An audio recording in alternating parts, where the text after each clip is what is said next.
Hello, everybody. Hope we're well. Happy Monday. Welcome to tonight's weight loss clinic. My name is Alex, the sport dietitian, and I'm part of a team of dietitians, psychologists, physiotherapists, nutritionists, behavior change coaches, and personal trainers. And today we're going over 7 ways of losing weight sustainably, even if you're injured, even if you have an illness. I want to debunk a lot of myths that are out there right now, which you see. Before I do that, though, I'm seeing someone posting some gibberish on this group. If you ever see anybody trying to sell you pills, potions on this group, tell me and I will ban them because there are some flipping turnips out there pushing pills and potions and things that don't work, and it's our job to kick them out. So we've got 71,000 of you wonderful people here. I've just blocked someone, which is great. I hope you're having a glorious day. Say hello, give me a wave, say hi, see who I can see. Fiona, I seen you. How are you doing? Happy Monday. Who else is there? If I miss your name, say hello again. Anita Farmer, it's already shared this. Wow. Ekin, Rebecca, Helen, Teresa, hello. Hope we're having a cracking day. If any of this is helpful, please do click on the link in the description, and there will be lots of free fat loss trainings. If you give us a message on Messenger, make sure you message me the word live. Click on the link to do so. Hayley King, how's things? Wait till you hear Hayley's story today, guys. So excited for this one. Nita Farnworth, Alison Garraway, thank you for sharing this. Really excited about tonight's clinic. So if you're new here, do click on the link in the description for some free fat loss trainings. If you've been here a while, please do hit the share button and share it. Ingrid, Sue, Karen, Julia Weeks, hello. So let's start with some questions. First of all, guys, why is it important that we don't give up on our weight loss journey if we have an injury or illness? Mandy Keys, Ekin, Paula, you know what? Start commenting that. I'm going to hold off a minute because I know a lot of people are still trying to find the clinic. 64 of you live already. If you're here, give me a wave, say hello. Huge congrats to Jackie Ralt and also to Rob as well for some incredible transformation this week. I'm not sure if you guys have been following the group, but there's been some jaw-dropping transformations, and you know that this group is only as powerful as the people who are in it. And if that is the case, then nothing can stop us. So hello, Sue, Anne, Lindsay, Ali Beaumont, B-Mount. There we go, pronouncing it better. Beaumont, not Beaumont. Good to see you, Ali. A massive welcome to Ali, by the way, who's just joined the Elite Physique Platinum program. Huge congrats to you, Ali. Tracy, Aurora, Fiona Gregor, hello. Judy, Jules Mills, great to see you. Amazing. Alison Garraway, Kamla, hello, hope you're well. Wendy Dockery, huge congrats to Wendy as well. Let's dive in. Jeanette, if you're new here, if it's your first ever weight loss clinic, please comment first ever weight loss clinic. So, why is it important that we don't lie down to injuries? The reason being is because if you are injured or have an illness, 2 things happen. One, if you say I can't do it because of an injury or illness, what you're doing is you're creating a self-limiting belief. That means that's going to be a self-fulfilling prophecy. And all of a sudden you have an excuse as to why you can't achieve what you want to achieve. And you will start to believe that excuse. And I want us to comment right now a couple of examples of self-limiting beliefs that we have used. Lorraine Galsworthy, lovely to see you. Sophie Jane, first ever weight loss clinic. Sophie joined Sustainable Change program literally a few hours ago. Huge welcome to Sophie Jane. Can we give Sophie Jane a massive warm welcome, please? Welcome, Sophie. Hello, Paula Matthews. So can we have some examples, please, of some self-limiting beliefs that hold us back? I'm too old, not got time. Too old, not got time. Got too much going on. It's because of my PCOS. It's because of my hypoactive thyroidism, aka underactive thyroid. So these are reasons we give to ourselves as to why we can't do something. Sue Birch, massive welcome to Sue Birch, who's just joined the Physique Platinum program as well. Massive welcome to you, Sue. Lovely speaking to you earlier.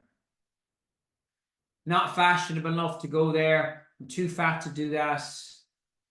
And guys, when you say things like this about yourself, even if it's joking, there's serious negative impacts on that. You know, and I really mean that. What we say to ourselves become real. What I want you to do this week for me is I want you to, as a challenge, and this is really important, I want you to really think about the things that you say to yourself. I want you to really reflect and ask yourself, in the last 7 days, have I told myself I can't do something? Have I put myself down in front of others? Have I made a joke about my weight? And if I hear any of you doing it, I'm going to pull you up immediately. There's enough people in this world who put you down. I don't want you to be one of them. Daryl, Nightingale, your before and afters are incredible. Incredible. Absolutely incredible. So many self-limiting beliefs here, guys. So that's the challenge this week. Be aware of what you're saying to yourself and then change it. Jackie Roll, great to see you. Mandy Keys. Good to see you, Maddie. Hello, Rhonda. Okay. So, a couple of examples of illnesses and injuries. So here's one, underactive thyroid. Hands up here who's had underactive thyroid in the past. Anyone? Anyone here struggle with an underactive thyroid?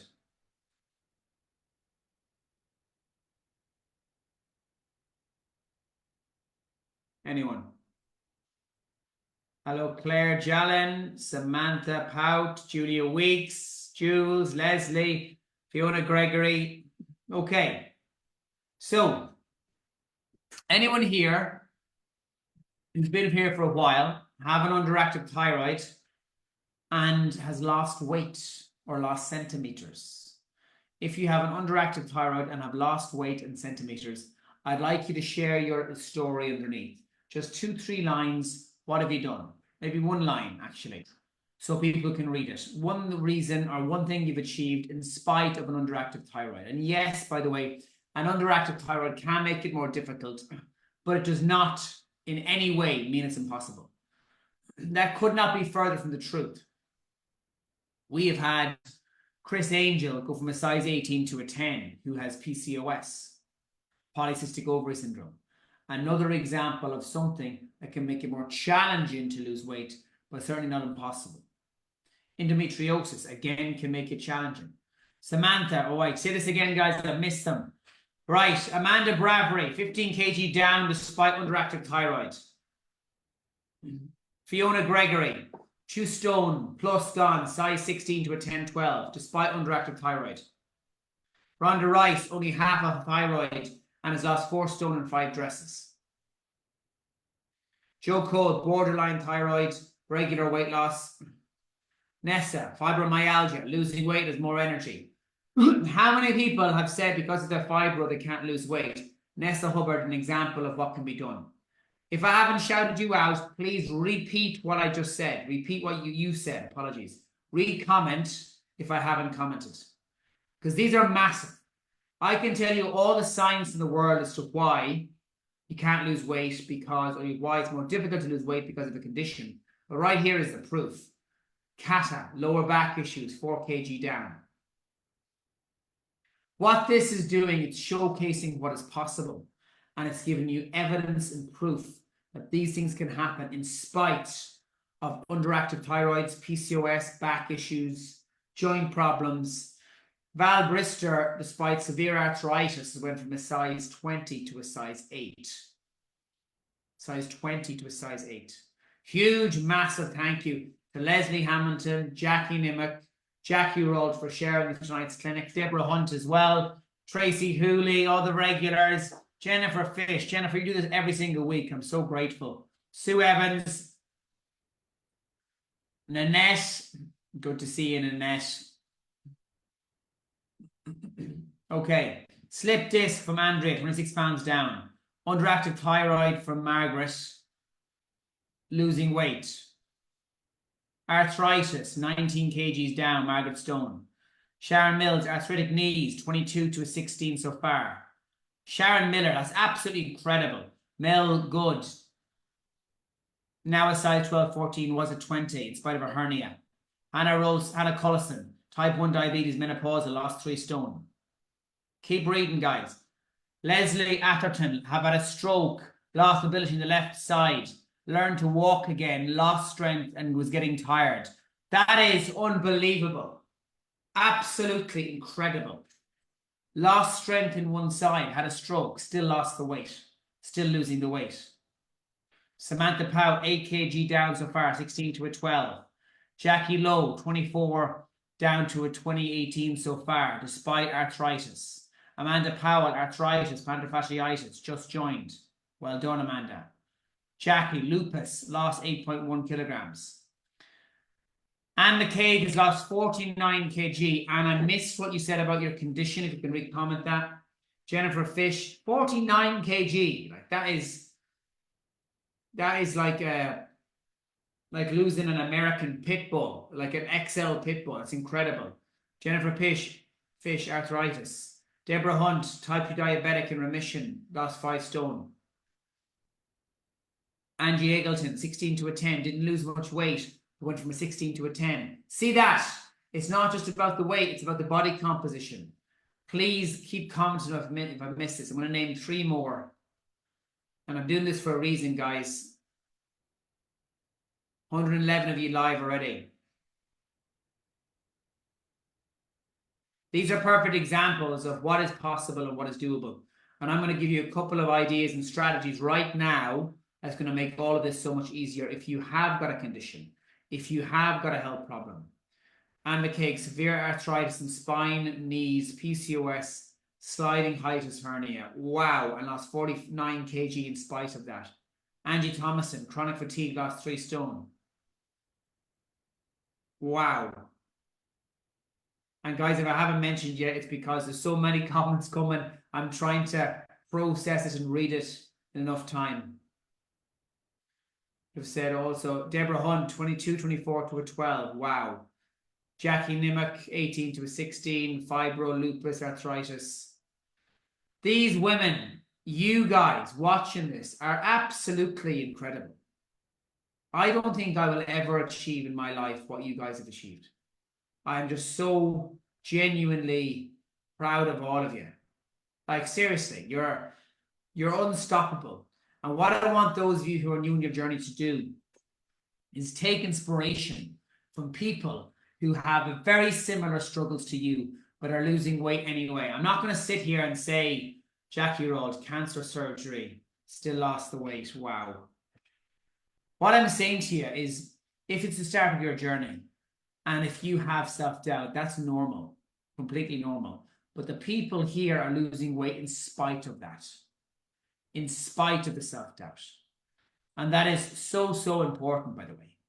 That is so, so important. Because people underestimate what they can do all of the time. All of the time. Give me 3 more accomplishments, guys. 3 more big accomplishments that you've achieved that you're really, really proud of. Tonight, we're going to look at nutrition strategies and mindset strategies and training strategies in spite of surgery, in spite of illnesses. I want to see 3 more strategies, 3 more big wins.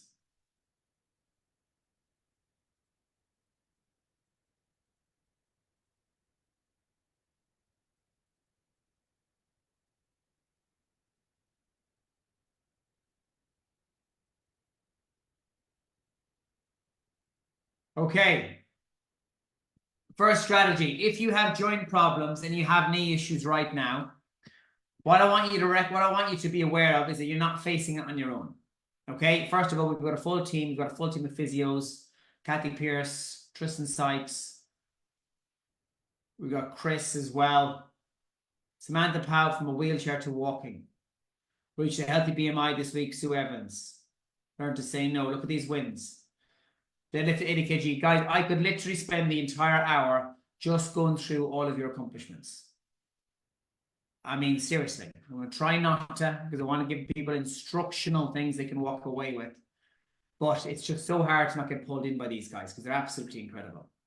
Tough Mudder, skydive, cycling alone, Like, reread that, Haley, what you just commented. Like, that is just jaw-dropping. So, if you have knee issues, joint problems, first thing to do is start taking collagen. If you're not taking collagen, you should be.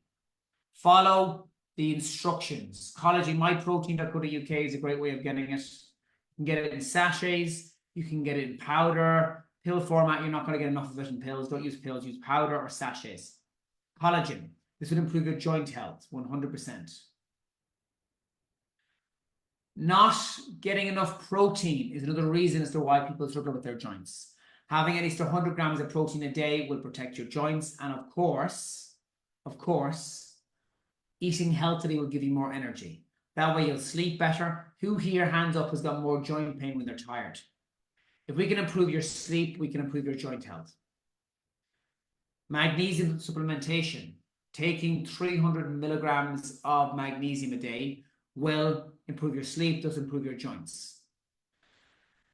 Training and exercise. Find out what you can do with your knees. Scale of 1 to 10 with pain. Never do anything that's more than a 3 out of 10. Speak to one of our physios if you have joint pain. Start taking collagen. Have enough protein.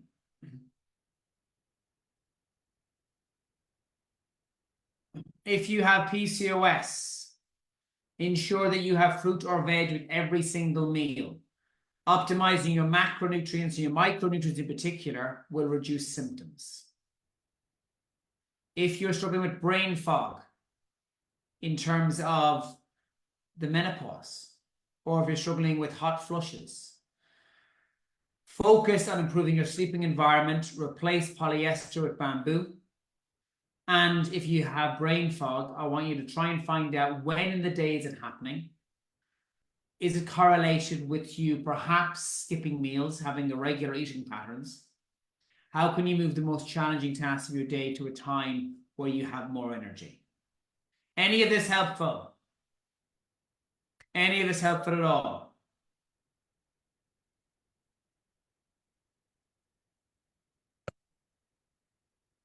Nanette, proved I beat my acrophobia, anxiety issues going up to London.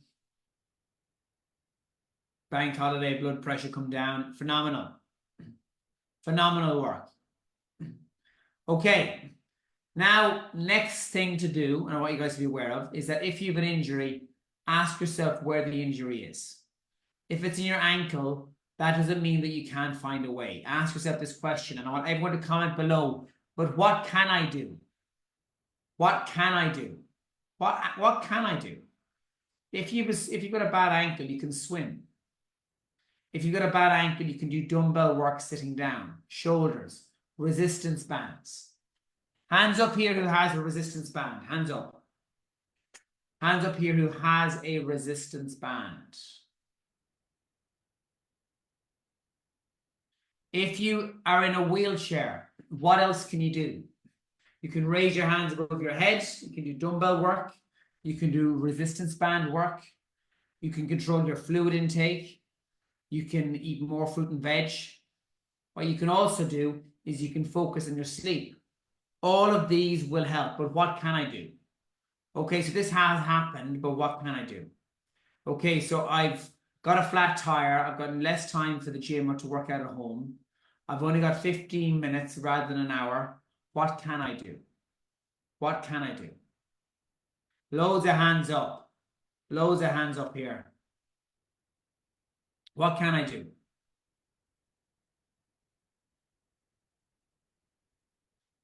Andrea Montgomery, thank you for sharing. Lucy Liu, thank you as well. Margaret Stone, thank you for sharing. Rhonda Rice, thank you for sharing. Ella MacArthur, thank you for sharing. Leslie Hamilton, Andrew Montgomery.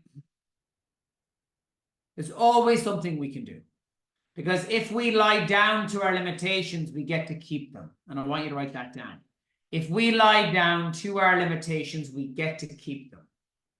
If we lie down to our limitations, we get to keep them. I'm now going to name a number of phrases that have really helped me when times are hard and you feel like everything is kind of coming on top of itself. So what we can do, if you find yourself not being able to work out because of an injury or because of an illness, I want you to map out your week. And I want you to map out your week. And I'm going to ask you to do this right now when you're on the live. I want you to look at your life Monday to Friday, Monday to Sunday, the 7 days of the week. What days are the most stressful? What days do you have the most commitments? So me personally, Monday, I've got the most commitments because I have the Monday night clinic, which is right now. But also, my wife and myself don't work Sundays, and I sometimes work Saturdays, but not all the time, which means there's kind of a bit of a catch-up when you come in on a Monday. And I'm sure a lot of you notice that if things have been pushed off on a Friday to the following week, there's a big chunk of stuff to be done. People have had things go around their head at the weekend, new ideas from your team, your staff, or from your boss, and that idea is thrown on your desk on a Monday. So more things typically happen on a Monday. So would your life be considerably easier if you decided that Monday's a rest day? Would Monday being a rest day for you help you? If it is, consider it. When are the days that you have the most time? How can you ensure that you can plan out your week so you have correct days and times in a routine and a schedule? How can you set a rule? I have a rule which means I don't take any new types of phone calls or do any life admin work on a Monday, Tuesday, or Wednesday. That can wait for a Thursday, Friday, or Saturday. I'll never do anything that's like life admin or what I would see is perhaps a distraction on a Monday, Tuesday, Wednesday. Them 3 days are golden. If I win and break the back in them 3 days, I win the week. What can you do? What can you do? Do you set do not disturb on your phone to stop people? If you struggle with anxiety, hands up here who struggles with anxiety. Anxiety, depression, low mood. One of the best ways you can improve your mood is to recognize that one of the best motivators is actually action. Take an action. And I want to ask all of you guys that question now. Comment below when in the past you've had anxiety or you felt low and you've done something like going for a walk, speaking to a friend, making a healthy meal, having a hot bath. When have you done something like that and felt better? I want you to reflect right now. When have you used healthcare to improve your well-being if you're feeling low? Maddie says all three. Okay, let's comment this below. Let's give some strategies of things that you've done.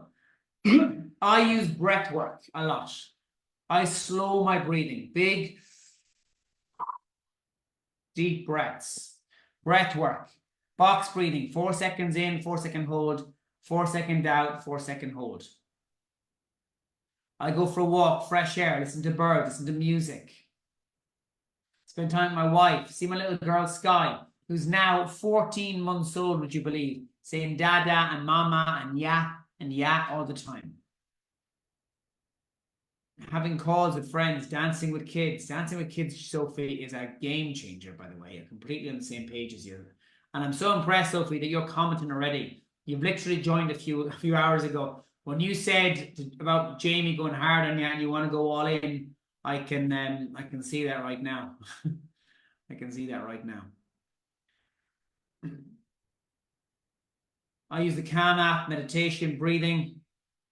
This is important, by the way. This is so important because learning how to control your breath and recognize your breath is not woo-woo. It's physiologically going to change how you react to something. And genuinely, like 90% of life is a perspective on it. And I want you to respond, not react. You can control how you react if you can control your breathing. And if you can recognize when you're starting to breathe in a shallow way. Find your breath. Breathe into your belt. I want you to comment that below. Breathe into your belt. So I don't want you to just breathe in and for the top half of your lungs. I want you to breathe in to your belt. Catherine Robinson, loving the 5, 4, 3, 2, 1. Well done. Those of you new to this, 5, 4, 3, 2, 1 is one of our strategies to implement action, stop procrastination. Those of you working on a one-to-one basis with us will certainly get to know that very quickly. Breathe into your belt. There is an expression that I have used in the past, which is typically something to say to to males. It begins with the same letter as belt. I'm not going to say what it is, but it's the same premise, which is breathing in very deeply to fill your entire torso and then some. Okay, so breathe into your belt. But I'll be professional and I'll say belt rather than an additional 5-letter word. So that's a mechanism of being able to slow your breathing, calm yourself. Remember, there's a serious connection with how we let CO2 out of our body and how we take in oxygen and how we're actually feeling. Close, Danny, not belly. I think Arlene Marcella knows what I'm talking about. It's a male-only body part. Hello, Caroline Spivey. Lovely to see you. Okay, next, self-talk. This is huge. Do not downplay this. If you say something like, oh, I know self-talk is important, but I'm not very good at it, or I don't really use it, but I know it's important, then you need to listen to this even more than anybody else. Self-talk impacts everything. What we say to ourselves subconsciously changes our beliefs.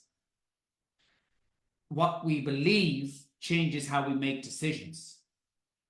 The decisions we make change our actions, and actions impact our results.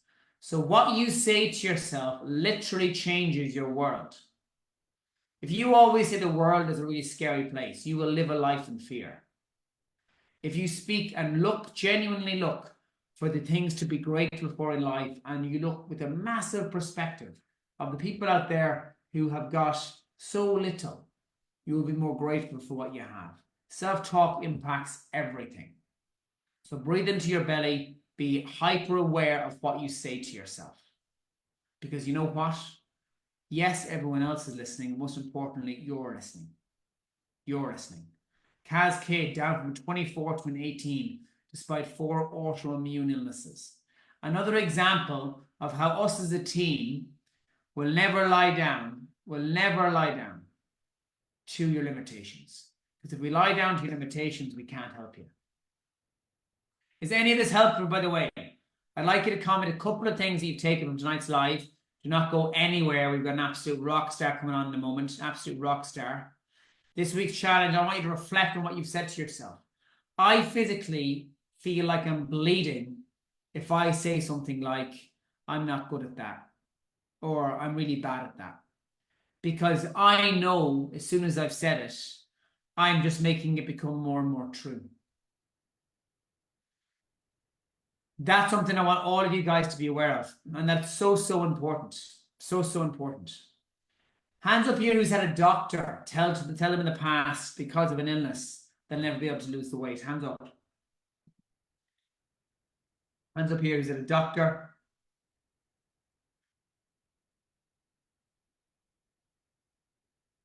Who's told them in the past they can't do something because of their weight, or they'll never lose the weight. Hands up. Dana Bird. Angie Thompson. Who else has been told by a doctor they can't do something because of their age or because of their health? Pam Finch, Anne McKay, Catherine Robinson. Thank you so much for sharing. And again, if you're new to this clinic, click on the link in the description and just comment live and we'll fire you over some weight loss trainings. It is so common for people to portray their limitations onto you and proclaim them as your own. And I want you to recognize that. And I want you to comment this below. I will not allow anyone to portray their limitations onto me and proclaim them as my own. Thank you, Lorraine.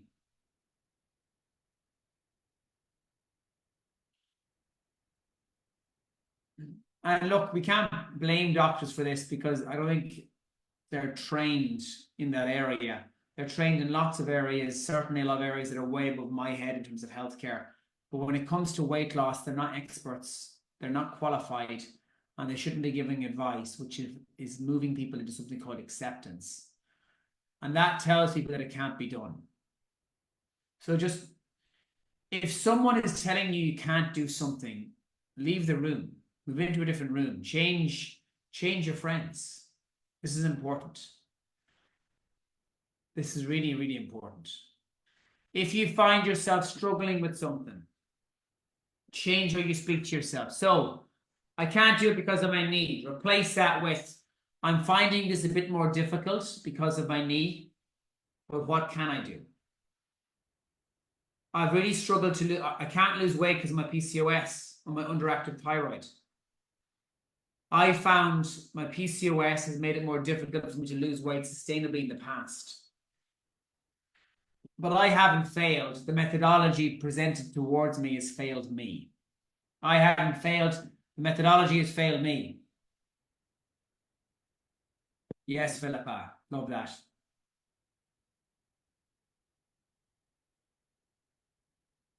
One thing you'll notice, and guys, this is something to really think about. If there's someone in this group right now, in the comments below, who you see and you admire, I want you to do two things for me.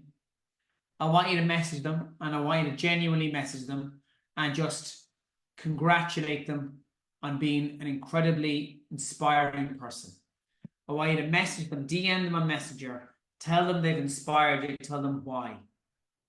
You will make that person's day. If you've seen someone comment below here that genuinely has done something or achieved something that you are in awe of, let them know. Tell them, message them directly, DM them directly, let them know. Second, ask yourself this question. The people who you admire in this group, people who could be a couple of years ahead of you on their weight loss journey, if you told them that you want to lose weight, but you don't think it's possible because of a health condition or an injury, what would they say? Now ask yourself, are your family members perhaps aren't always supportive?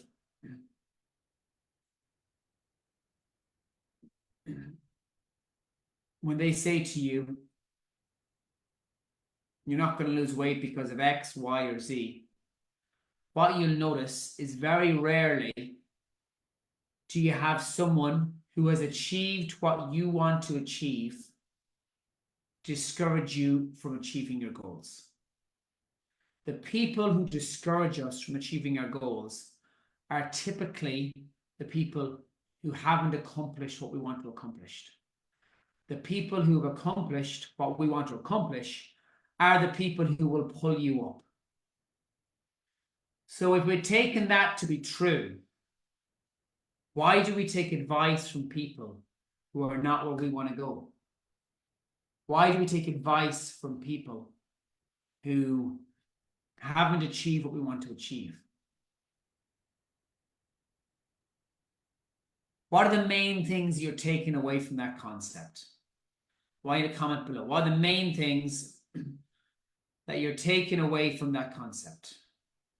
Comment below, try and summarize that for me. How would you describe that? How would you describe what I've just said? How would you describe what I've just said?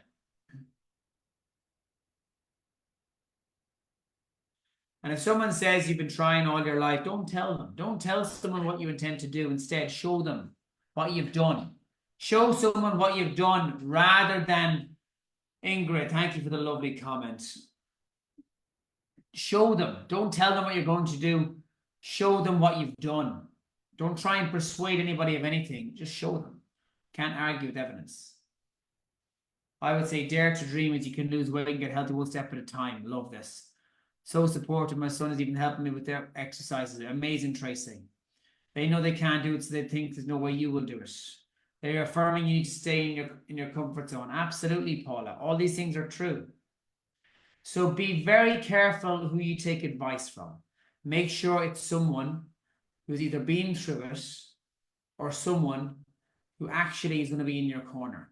The last thing you need now is someone saying to you, you can't do something because of an injury or because of an illness. Because of an injury, because of an illness. So 2 challenges this week. First challenge. Keep a serious eye on the words you're using to describe yourself and what you're saying when you talk about yourself. Is it something that you'd say to your grandchild? The answer is no, stop saying it. Second, DM and message someone here who you admire. Tell them why you admire them. And make their day. Make their day. And can we get a massive welcome, guys, to Hayley King, please? Hayley, can you hear me? Hello, Hayley. Massive welcome. How are you? Hayley, massive welcome. How are you?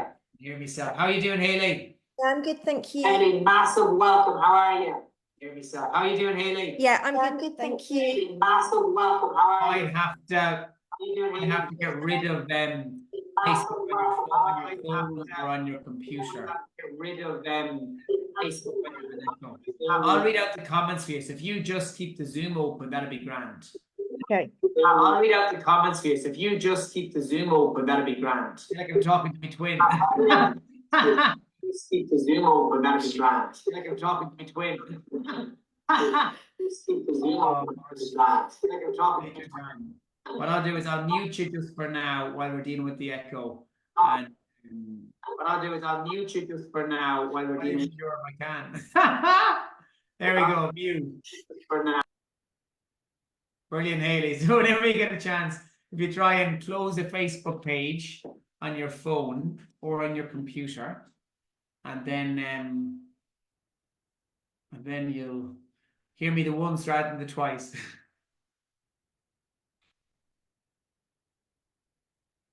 Everyone's laughing in a nice way. Hello, Hayley. Hey, Hayley. Hi. How are you doing? Everyone's messaging here. Can you hear me, Hayley? I can hear you now. Thank you for that, and thank you for coming on. You look radiant, by the way. You're absolutely fabulous. And thank you so much for coming on, Hayley. I'm so excited to speak to you properly. Obviously, I've met you in person now, and I'm sure I'll be meeting you in person again very soon as well.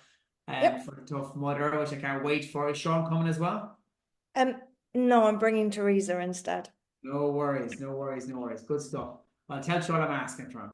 Guys, I'm off on a tangent as well as usual. So what I'm doing here, guys, we're going to bring on Hayley. Hayley's going to share her story about where she was, what she's achieved, and how she's done it. I want everyone here to have pen and paper, and I want you to have a couple of things to walk away from, I suppose, strategies that Hayley's going to teach you now, so you're able to immediately implement. My goal here is for you to be able to immediately implement something in the next 24 hours, so everyone watching can obviously benefit from Hayley's knowledge and Hayley's success. So let's go right back to the beginning, Hayley. What were the main aspects of your life that you would say were being affected by your weight before we met? I wouldn't look in a mirror. I wouldn't be in a photograph. And I just genuinely felt all the time that I wasn't good enough for anything, because I felt my weight determined who I was rather than me determine who I was. And that's been a massive thing for me to work on, actually, is that mindset. And I think that's probably the biggest thing is that acceptance of myself that I've learned to be able to take from this process. So those were my big things. I didn't really want to, I wasn't having any joy in life. I didn't want to be part of anything because I felt I was defined by my weight. And, you know, I was relatively fit. I was relatively active. I felt I was eating okay. Obviously I wasn't, and I realized I'd got a really poor relationship with food. But yeah, they were my things. There was no joy at all. And when you say relationship with food, do you mean in terms of snacking or regular eating patterns, or what do you mean? I realized that I eat my emotions. So I'm happy, I eat. I'm sad, I eat. I have a celebration, I eat. So every emotion revolved around food. But particularly when I was feeling quite loathsome or feeling quite sort of depressed or lacking in a bit of confidence, food would be that crutch for about 5 minutes, and then you feel worse because you get that quick hit and then it's gone. But it's taken me again a long time to kind of realize that the food was controlling me and I wasn't controlling the food. I thought the food and I were friends, but actually the food was in control, and I needed to regain that control. I needed to recognize that, you know, there were lots of ways to celebrate things or to soothe yourself other than self-soothing with food. Yeah. And it's very much a cultural thing that we do this, by the way. So, like, there's a lot of people watching this. We celebrate everything with food. Like, our mammies can be feeders, we can be feeders, our partners can be feeders. And then what happens is we have this degree of guilt, and we have this degree of, we beat ourselves up afterwards then. You know, Yeah. and then we do miss that joy. And you mentioned about not having that. Like, what did you miss out on, or what did you do less of because of your weight? Certainly things like socializing, sort of enjoying bits and I mean, I've got two sons. Sean's got two sons, so we have quite a big family between us, and they're all grown up. But it's like when they wanted to go off and do things, and you know, perhaps going out to eat or something, I would always be reluctant or wouldn't go because I was worried that people would go, oh, there's that fat woman in the corner and look what she's eating and looking what was on my plate. So I was always be worried about what everybody else would be thinking, Yeah. rather than actually enjoying the moment, or, you know, going, you know, if we were going out to some other kind of events, you know, one of the sons wanted us to go to like a racing event, and I remember, you know, just not going because I was like, well, what on earth could I possibly wear to this event? And, you know, why would anybody want to see me there? So I don't go. And then because I don't go, Sean doesn't go because he feels he needs to be here to support me. And so then everybody misses out because I wasn't, you know, willing to put myself in that situation, or, you know, to see beyond, you know, the difficulties with the weight. And then of course we'd be at home and I'd be miserable, so we'd just eat anyway, which so you know, things got worse, not better. And how does it make you feel when you think about, I suppose, Sean missing out on those things because of that? It makes me feel, I really, I try not to in life to have regrets, because I think regret is a really horrible word, but it does make me feel, it makes me feel sad. And you know, because sometimes those opportunities are then gone, they don't come again. You know, sometimes with some opportunities, a once in a lifetime chance, or that moment has gone and you miss it, and that's it. It's just really sad, and actually a waste, isn't it? Really wasteful that we allow ourselves to get into a situation where we don't live properly anymore. We just exist. We don't really live. We don't put ourselves forward. We don't try new things.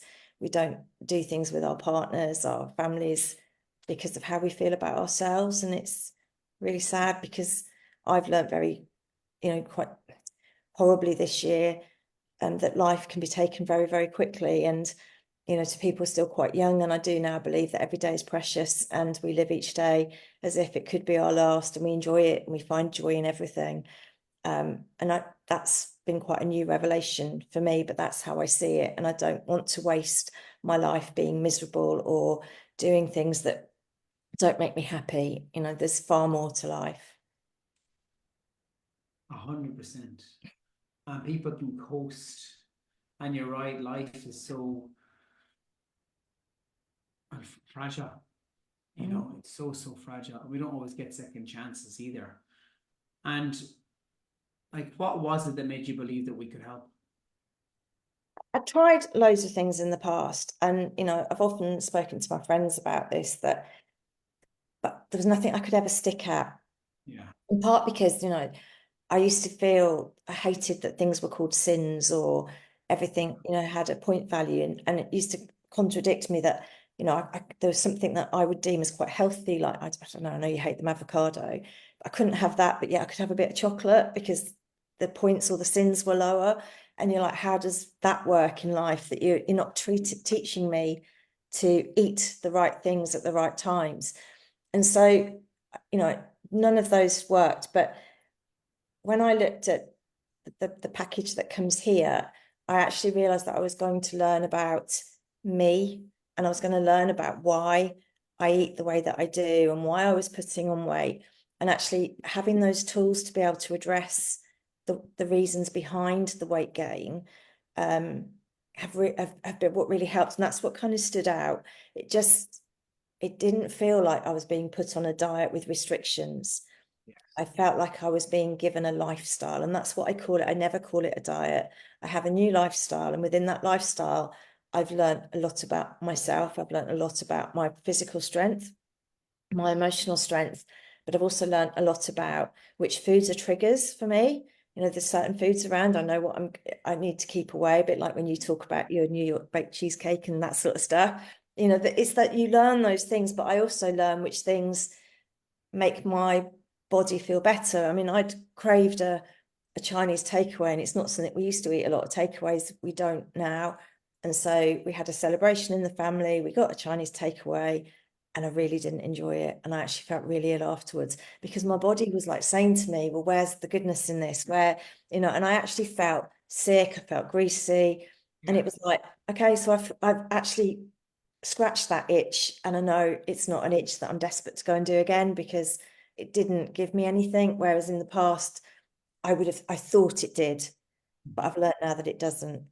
Do you know, actually, I want to comment on this because this is such a powerful tool for people who watch this. So what happens is our body then recognizes that obviously we haven't been getting the nutrients that we thrive on with more energy.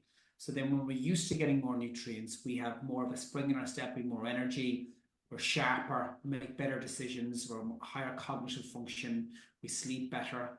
That creates an upward spiral of better rest, better decisions, more motivation. And then when or before that's happened, we still feel groggy and not well when we eat foods that are high calories or greasy or low in nutrients, but it's all that we know because we're so used to it. It's only when our eyes are open in terms of how much better we actually can feel that we see the discrepancy, which is massive, you know, absolutely massive. And people who don't drink enough water, who maybe pee once a day and are groggy and tired and falling asleep on the couch, it's only after they go through a period of drinking a lot more fluid they recognize the discrepancy. And what have you achieved, Hayley?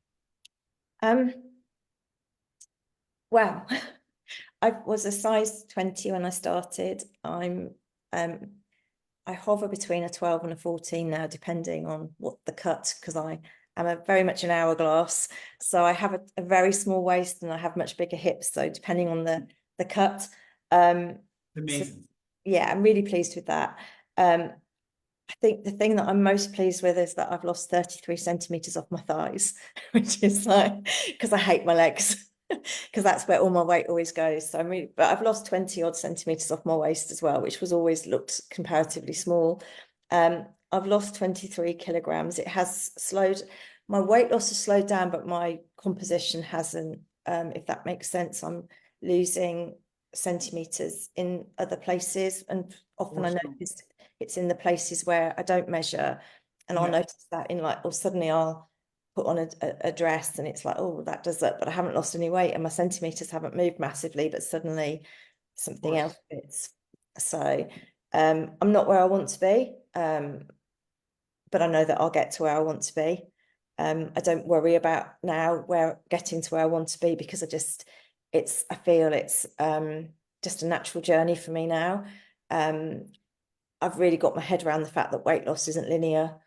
It took me a long time to get my head around that, but I can see that now, that it's not always going to go in this trajectory or that trajectory. You know, you're going to have peaks and troughs along the way, because life is like that. And, you know, sometimes you tread on the scales and you think you've had a good week, but I don't know, you might have some kind of a bit of a virus somewhere in your body that you're carrying, and you might have a little bit of bloat somewhere, and you put on a pound or so, what have you. So I'm kind of a little bit more accepting of that. You know, still would like to see them go down quicker, of course I would, but but no, I'm much more accepting of that. I think that's a real positive thing. I'm happy to be in photographs now. Oh, Hayley, I love hearing that. Yeah, I love hearing that. That's not just about you, that's about everybody else as well. Because then you're in the photo, you're in the memory. Yeah. And we're not bypassing all the things that you said, because there's so much to unpack there. 4 stone weight loss. 4 stone weight loss. How many centimeters in total? 83 83, but that doesn't include my bust. Sorry, because that was so late coming in that I can't tell you what I've lost off that. That's okay, no problem. So in total, how many centimeters? Your waist, your hips, your bust? What would you say? 83. That's just unbelievable. Like, that is absolutely incredible. And for those of you, we had a challenge last year of holding a measuring tape with how much centimeters you've lost. This week, and I'm giving you guys lots of challenges, but I want to see that, please, again, up in the inner circle, and you, Hayley, which are 83, please. Okay. And I just want to say, you mentioned about the weight loss not being linear.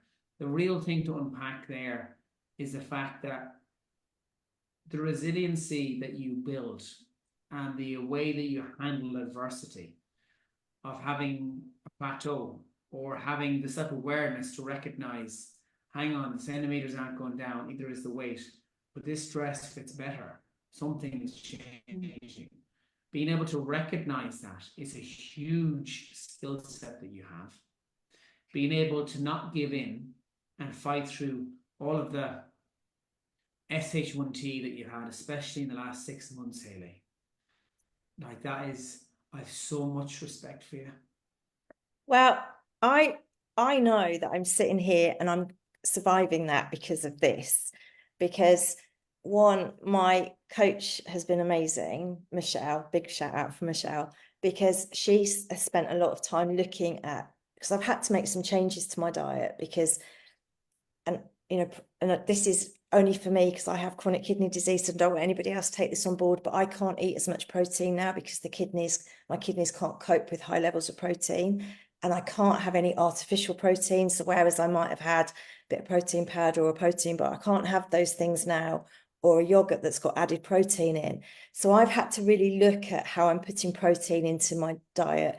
I can't eat wholemeal pasta, I can't eat wholemeal bread. So lots of things that I'd introduced into my diet to make me feel well have had to be taken out of my diet, and I've had to look at ways to replace it. So there's been a bit of a learning curve there for me because I've had to try, and sometimes I've felt sluggish because, again, I've perhaps not had enough of something. So there has been a bit of a journey there, but Michelle has been amazing at checking what I'm eating and making sure that I'm having the right things and guiding me with what I need. So, but I do not believe that I would have had the positive results from the doctors that I had if it hadn't been for here, because all of my key markers have improved. And I had some results through the other day, because with the chronic kidney disease, there's a high risk of cardiovascular disease. But actually, I have a 2.6% risk of it within the next 10 years, which they said was like incredibly low. So it's like, that was like, okay, this is working for me. Why would I change it? Why would I not do what I'm doing? Because it's made such a difference. Everything, I don't have risks of anything. Everything is in the exact place it needs to be for a woman of my age. What you've achieved statistically, Hayley, equates to an extra 15 years of life. Mm-hmm. Statistically speaking, you will live 15 years longer now because of what you've done. And what's even more impressive, and I want everyone watching to just visualize this. Imagine you're Hayley. Imagine that you had the courage to make all these changes to your life. You improved it, you experienced the benefit, you're seeing progress. You've then been given a condition, which means you now have to change the behaviors that you know have been helping you, like protein, like wholemeal pastas and whole grains, and then have to revert back with that level of uncertainty. And then you have a dip in energy, which drops motivation. And in spite of all of that, you're still here, you're still doing it, you're still winning. That is a phenomenal feat. But I believe in it. And that's the thing. And I know how it makes me feel. I love the gym. I love, walking. I've always loved to walk, but not to the levels that I do now. And I don't see it as a chore or as exercise. I actually see it as my therapy, going for a walk. I enjoy my food now, and I actually eat far more mindfully now. And I'm much more aware of when my body is feeling full or what my body is requiring. I never listened to my body before. I didn't listen to what it needed. I just thought, I'm hungry, I need to eat, so I'd eat, but I wouldn't really consider that. I love my coach. She's amazing with me.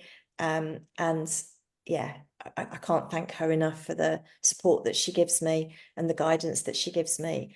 And I think, if you said to me, what things would you say are your main tips? One, you have to have that relationship with your coach. If you're fortunate to do this program, work hard at your relationship with your coach, because that is your key to everything. But then my other three things that I always try to do every day is I always try to get at least 2.5 litres of water.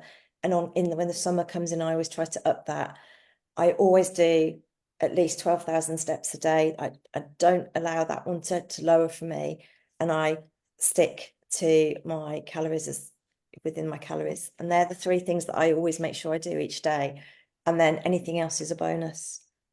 And that fits in with my work. But my coach, okay. Love that. Of course, communication and adjustments, like what's happened since the diagnosis. Absolutely.